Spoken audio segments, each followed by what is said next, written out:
back to Ascending with National Energy. This is a collective coffee. Yesterday, something pretty big happened here in the United States, and we're gonna talk about it. And my outfit gives you a clue about it. In all of history, it's never the good guys banning books. My earrings, too. They say, I stand with the band. Shh. Now I was in here. Oh, I'm with the band. Okay, they had a film on them, and I just took that off today. So I've worn these a bunch of times with the film. Whatever. Anyway, the woman, the head librarian of the Library of Congress, was fired directly by Trump via email yesterday. And it was a pretty big topic, both in that media room where that blonde chick who's an absolute awful piece of shit. What's her name? Kathleen something? Catherine? I don't know. Don't give them your energy. But anyway, we're gonna look at the Library of Congress, and we're gonna learn a little bit about that and why this is so important. And we're gonna talk about the impact on our children in these times, okay? What's gonna happen is, like, the plan is, because I feel like I don't mean to be condescending. So if I'm coming off condescending, that's not my intention. It's frustration, because I feel like for so long we were called conspiracy theorists, and now everything's playing out and people are just like, they don't know what's what, right? When we tried to tell you. So I'm not trying to be a bitch or condescending. I want everyone to understand what's going on. It's just frustrating because some of us have been putting the puzzle pieces together a lot longer, and it could have been avoided if enough of people would have paid attention. So it's frustration. Library of Congress.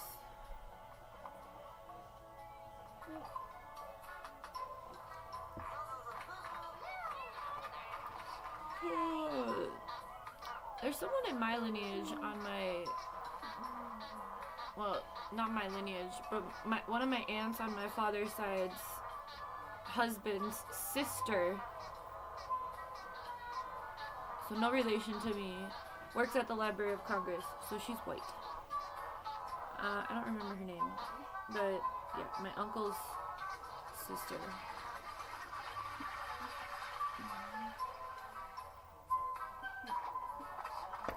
So when the Catherine, or whatever that woman's name was, the press secretary, said, when she was asked about this yesterday, she said that, so this woman's black, first and foremost, and it was appointed by Obama. And I saw I think a Baltimore librarian, another black woman, come on, and she was crying, talking about it yesterday, which is how I found out about it.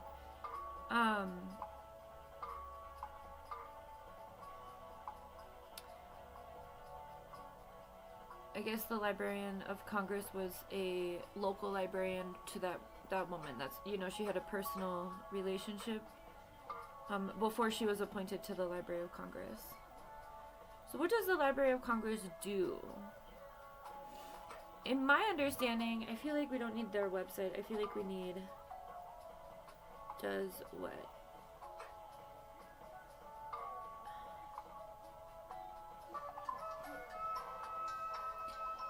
The Library of Congress is a research library in Washington, D.C., serving as the library and research service for the United States Congress and the de facto National Library of the United States.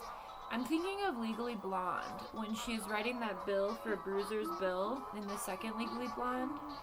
I feel like that's the library that they spend a lot of time in. It also administers copyright law through the United States Copyright Office. So not only is it education based, but that's a pretty big deal. If, small business folk want to get things copyrighted, there's probably going to be a lack of that being able to happen. The Library of Congress serves as a main research arm of the U.S. Congress, while also acting as a national library to the United States. Its primary purpose is to support Congress in fulfilling its constitutional duties and to promote the progress of knowledge and creativity for the benefit of the American people. The library also serves as a repository of knowledge and culture. So yesterday when this press secretary was asked about the firing, she said something about, oh, it's Trump's decision and Trump did it. And she said something about how this woman put, this isn't verbatim, but she put a lot of books that we don't think are appropriate for taxpayers' children. And that's what kind of got my red flag flying. Because it's just like, first of all, they're not talking about citizens anymore. The way this woman refers to us is taxpayers. So that's an interesting distinction as well, because now it's going to be, there's going to be further divisions amongst tax brackets than there already is, right? Which, that's crazy. That's hard to imagine, because we're already all, you know. But the people who are receiving tax money when they file their taxes, versus people who are paying into the government, there's going to be lines of division drawn there very soon. I mean, like I already said, there already is. Like, we understand what poverty is. But in the future, I'm not sure if any of us are going to be receiving anything else from the government. But the way that they refer to citizens as taxpayers is very red flag. First of all, why? Because being reduced to how much you give the government is a problem. Point blank period. I think we should know this, especially when they refuse to tax themselves, the billionaires. The billionaires that exist in the planet could literally liberate the rest of us, but they choose not to. Okay, they choose not to use. That's why some poor folks are like, man, if I had money. And that's why poor folks stick together, because we know how to look out for each other. And think about if we had the money, what the world would be like, right? So this administration is going to prevent any of that from ever happening. Unless the people do something about it, but it doesn't seem like we are. That was me checking an imaginary watch, okay? Anyway, I'm getting Hunger Games, that TikTok scene. What is that, the third movie?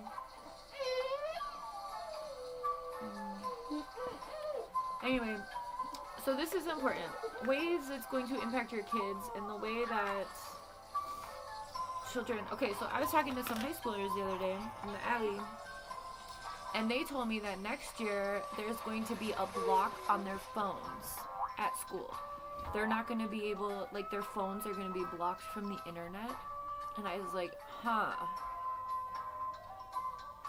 So that's super fucking interesting and alarming, because now we're talking about the indoctrination process. Remember last year when it was around springtime. It was when the students at the colleges started doing the protests.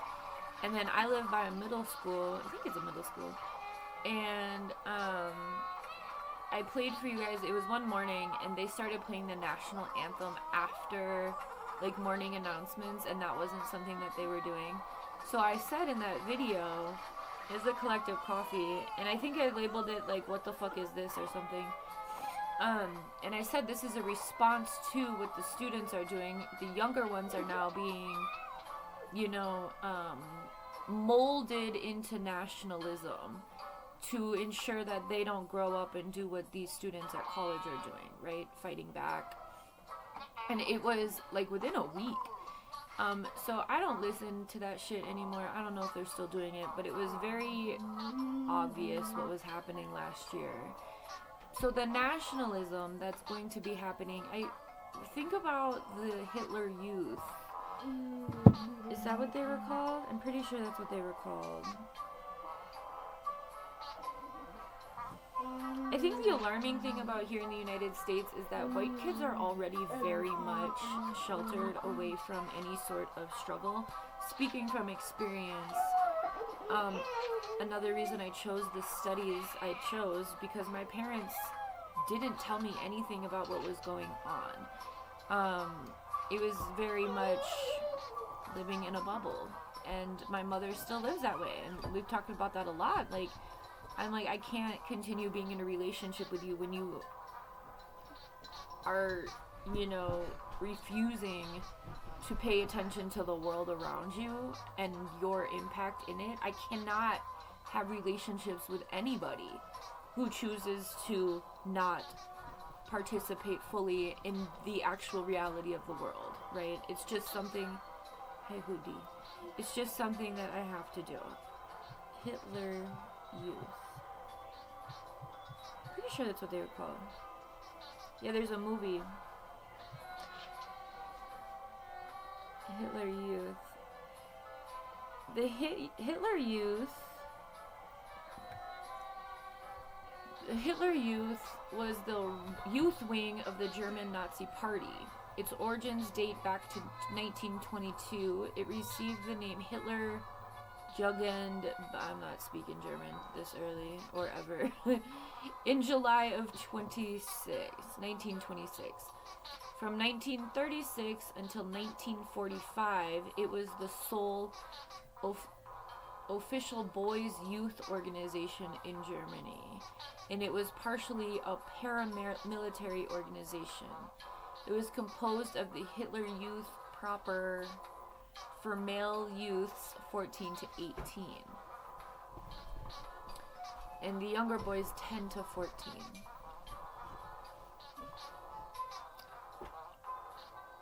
So what did they do? That's the thing, is that I will never forget what RFK said that in that speech a couple weeks ago. The children are our greatest resource. So if they can indoctrinate your children by taking away real history, truth, by, you know, funneling your children into only two groups of people, right? Which civil rights has fought back on that for years. That's the whole point, is understanding that there's more than just heterosexual boys and girls whiteness.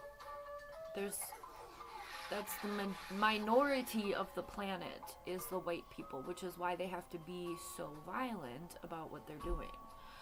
But I want you to understand, with this movement that's happening, with the ways that they've been talking about this, kids. I mean, that's the thing that's so frustrating as well. Again, not condescending, but it's frustrating when these motherfuckers are telling you exactly why and what they're doing, and Americans are being like, let me make some shit up about what's actually going on. And because I don't believe that. That's so harmful. We need to believe what they're telling us, because they're not hiding the truth of what they're doing. There's no need to explore conspiracy theories about what they're saying. What they're saying is the truth for them. They are telling us to our face. They don't want your kids knowing some shit. They want, oh, I know, I need to do my nails. It's embarrassing. They don't want your kids knowing some shit. They don't want your kids being taught certain things, expressing themselves certain ways, having critical thinking skills. They don't want your children to do that, our children. If children are the greatest resource, but they have critical thinking skills, then they're not going to be a resource for something that they can see is absolute bullshit. And up until this point, our children have bridged a lot of these gaps. The multiculturalism, the mixed ethnicities that have skyrocketed because of our generations going outside of those boxes as well. There's entirely new groupings of nationalities because of the ways that we have found each other and you know, made people. That's super fucking real. there's like entire threads on TikTok that you can meet people who are like, come on here and they're mixed and they're like, this is what I am, and they share what they look like, because again, these aren't nationalities that have been together up until this point, and because of globalization and because of refugee crises and because of forced migration and you know, the melting pot that the United States is, and the way that that frame has carried over, there's lots of new nationalities, there's lots of people who have never really existed on the planet. That's super fucking real. But now that this administration is in place, they're like, no. When they say make America great again, you need to understand what they're thinking. And they're thinking of segregation. They're thinking of pre-Civil War times. They're thinking of slavery. They're thinking of white supremacy. They're thinking of lynchings. They're thinking of, I mean, these are white people whose lineages have carried that supremacy throughout. And my family wasn't like that bad to that point, but they were very exceptionalist in the ways in which, oh no, we're not like that, right? We're the good white folks. But there wasn't really a lot of action in my genealogy around that saying, right? So at one hand, they're like, we are from the Plantagenets, which are the royalty of the Europeans before they were colonized, but then we came here and now we're peasants. I was like, no. And when I married a black man, it was very important to me to look into my lineage, to look into the things that my family had done, so that I could course correct for the entire lineage. And I continue to do that to the best of my ability. But I am different than a lot of people. I've chosen to learn about these things. I've chosen to decolonize. And these white folks, this is Christian evangelicalism. This is, you know, forced supremacy. So think about that. Think about what it's going to do. Yes, it was one woman getting fired, but there's a lot more behind that, why they did that. Now, who's going to be in that position? What books are they going to be taking off the shelves? What things are they going to be taking away from Congress? I mean, I don't really think that Congress has been researching a lot because they're bought and paid by AIPAC. So I'm not really worried about that. I already know that the Congress is compromised by foreign entities. But I think we just need to understand the relationship of Zionism, of Nazism, of white supremacy. Because all three of those things are present. Also, Donald Trump was talking about how he's going to have white refugees, Africans, South Africans. So we know back in the day, South Africa was an apartheid state where white people colonized and put the original peoples of the land in an apartheid state. That's why Nelson Mandela did the work that he did. And Elon Musk's family is supposedly from one, like, their lineage are some of those apartheid people. And that has come out in the past few months. But now Trump is having these white refugees from South Africa. It's so painful to say things like that. Coming to the White House. I saw that yesterday. So that's why it's important to talk about this, because not only is it Zionism and, you know, not only is the government compromised by AIPAC, the American Israeli, but Israel has a chokehold, and Israel isn't even an ally of the United States. Israel has been using the United States to get their own agenda. Now, I don't know, I just saw yesterday also that Trump and Netanyahu kind of got into it, supposedly. I would caution you, remember what Plato said, the whole world's a stage. When you elect Hollywood into positions of power, a lot of it's a Hollywood production. That doesn't mean what they're doing isn't happening. But as far as, you know, like the mayor of Newark getting arrested yesterday by ICE or apprehended by ICE, remember the term politricks, especially when they're taking away, your base ass knowledge. Don't fall for everything you see. There's this alarming urgency that they're pushing. But just, I hope that this helped you be able to critically think about what these moves are setting up for, what the end goal for this is with the Hitler Youth. It's already seeming like that's playing out with the Doge people, because those are 23-year-old men. Boys, I should say. 23-year-old little, hackers or whatever. It already seems like there's that happening. So we want to think about different sects of religion. I'm not talking about SEX, I'm talking about SECTS, and the ways that they're benefiting from this. So, I'm in a Mormon area predominantly, and I've learned a lot about how awful the Mormon church is and the things that they do. And the church itself tells 14-year-old boys that they have power over women, among other things. There's a lot of awkward sexual things that happen within the Mormon church. The Mormon church also holds, as a whole, a lot of genealogy records for the people in this country, which is fascinating. When you are working with DNA companies, or if you have to get medical work done, I would highly recommend Googling the third-party company to see where that information is going to be going. We had to get a genetics test for Niall. I talked to you guys about this, and I was very apprehensive about it, and I should have stuck to my gut. We did go ahead and follow through with the information, and I regret it, because first of all, nothing came back, and second of all, now I already know these people who have this information on my son are not the government, they are a third party, and they're made up of Zionists.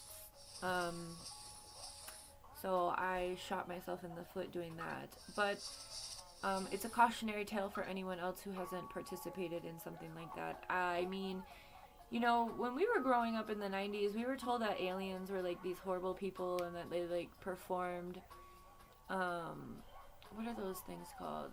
They did all this bad stuff. That's how I see the medical field, where they just cut people open and study them and do a whole bunch of stuff. And a lot of stuff is done by third parties.